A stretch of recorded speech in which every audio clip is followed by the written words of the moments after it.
Some of the telltale signs that your deck needs refinishing, obviously if it's peeling, but a lot of times you'll get fading or wearing wherever the traffic is. But sometimes signs you might not notice as much as paint or stains getting worn out will actually get dirty quicker, so you'll find yourself having to wash the deck more frequently. A fresh coat of paint or stain is going to resist dirt and everything else a lot more.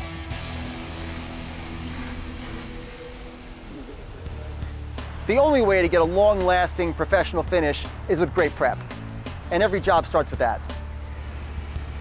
So when we power wash, we're actually not focused on removing the loose paint.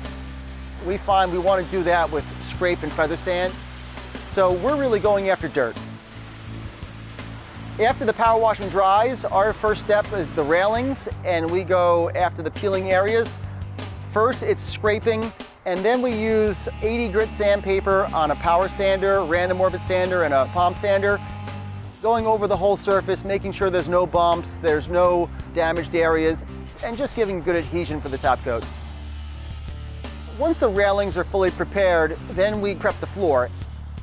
We're going with a ZAR semi-transparent oil-based stain, and we could have gone over the existing finish, but we know that some of the bare areas are going to look different than some of the previously coated areas where the stain hadn't worn off, and we wanted to get a good consistent look.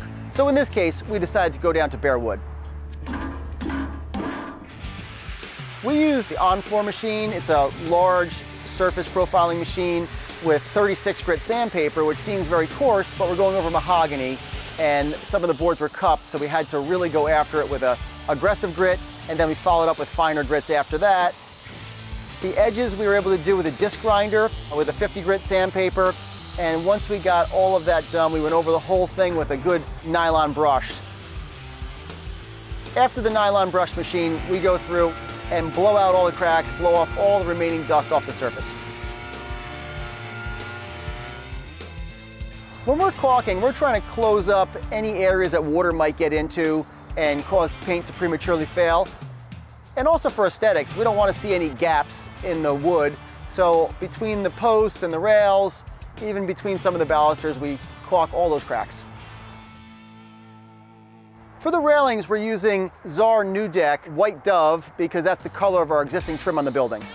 It's very thick and it's able to fill all cracks and imperfections in the wood, and it provides a very robust finish.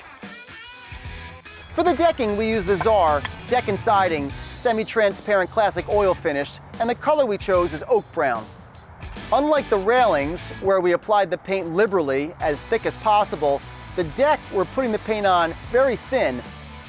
We start with the roller and apply just enough to give complete coverage to the whole surface. Then we come by immediately with the brush to make sure there's no heavy areas and work the stain into the fibers of the wood.